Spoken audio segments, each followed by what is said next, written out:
Okay, everyone. So I'm going to make a video here. It's a similar problem that's on, number one on the second part. All right, this is also dealing with perfect substitutes. So here, Alicia is indifferent between 2 glasses of wine and 3 pints of beer. Okay, so let's draw the indifference curve here. All right, this is the first part. I'm going to draw the indifference curve.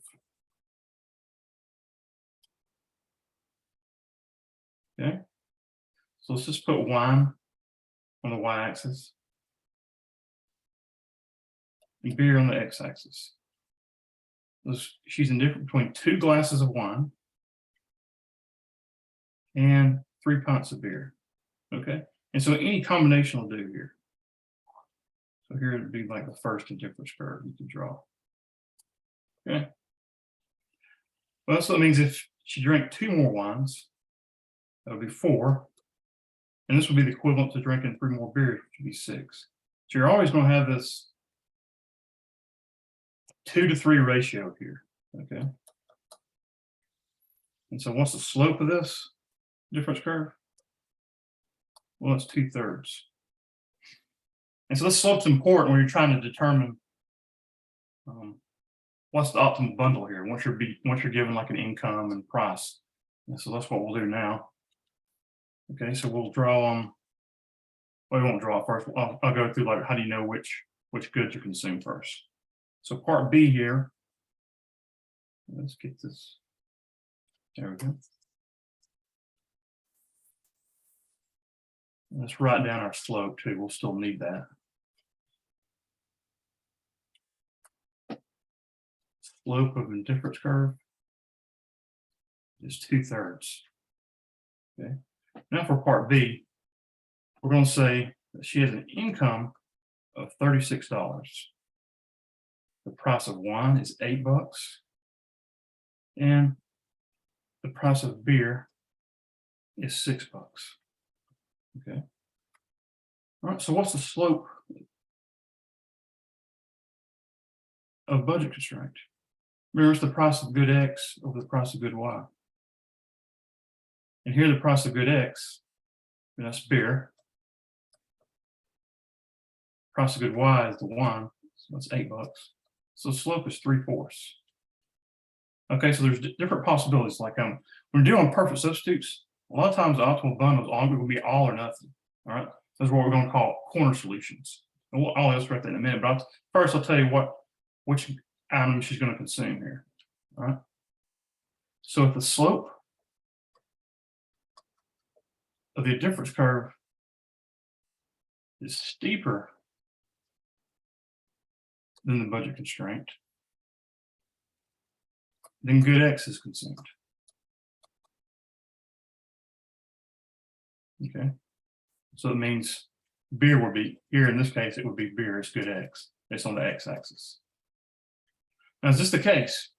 Remember, the slope of IC, the difference curve, is 2/3, but the budget constraint is 4/3. That means it's actually steeper. The budget constraint is not the IC. All right, so we know it's not good X. So in this case, it's going to be the good Y, which would be wine. So if the slope of the IC is flatter than budget constraint, then only good Y is consumed. Should put only.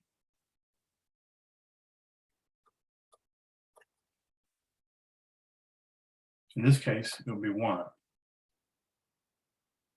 Ah, man, I can't write.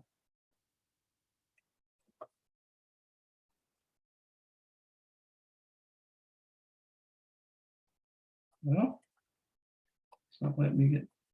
There we go. So wine, and that's what this is. All right. The IC curve is flatter than the budget constraint slope. All right.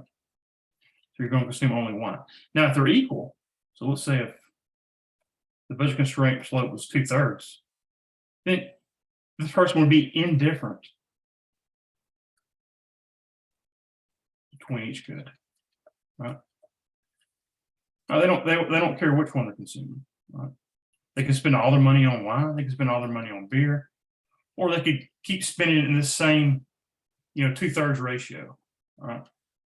So it could be anywhere on that indifference curve that they could consume, and they will be maximizing their utility.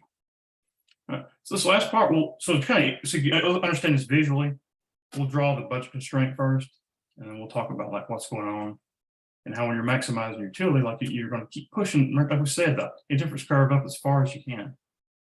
Okay. Let's erase this.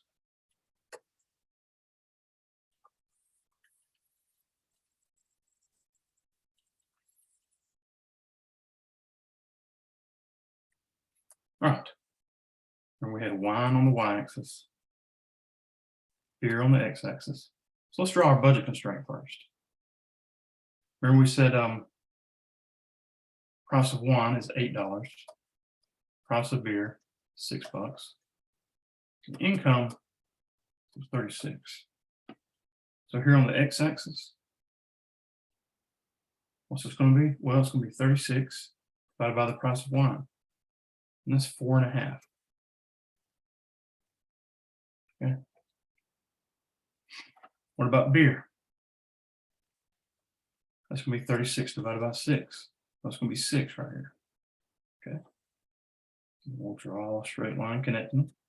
That's our budget constraint.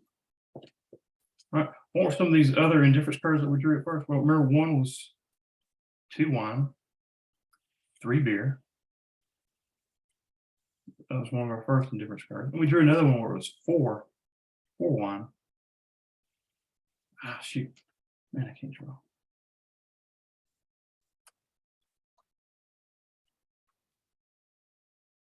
Right.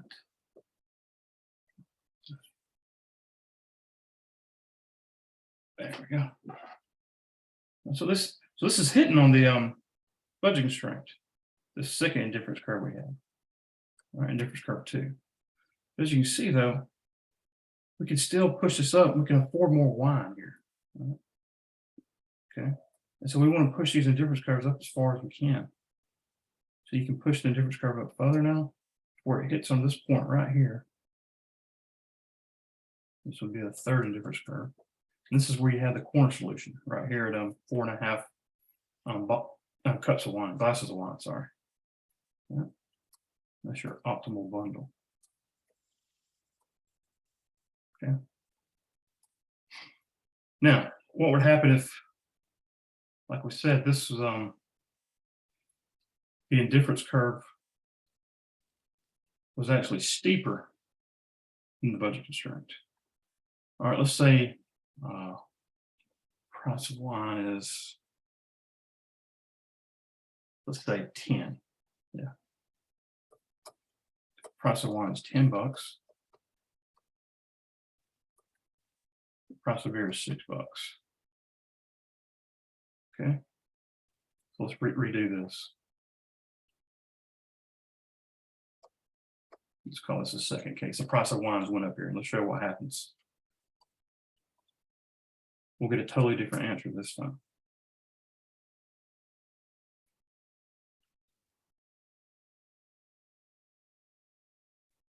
All right. We have wine here,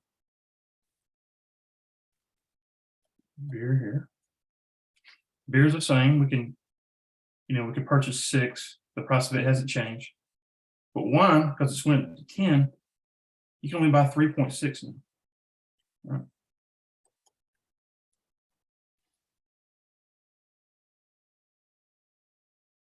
All right. Remember, if we draw our remember the second indifference curve that we had, one of them was 3 and 2. I'm sorry, 2 and 3. Man.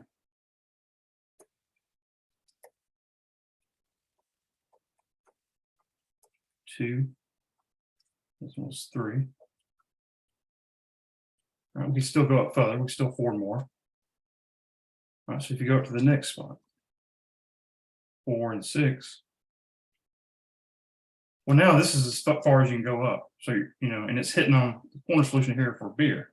So you're going to consume only beer.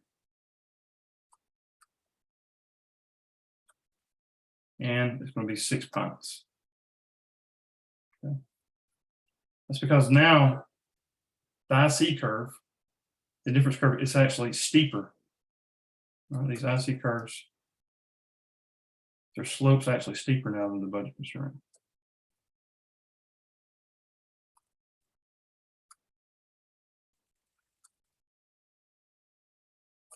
All right, so it's going to flip. All right, so you're taking into account how much it costs. Like your purchases hasn't changed, but the price has, and like you're going to look for your best bang for the buck.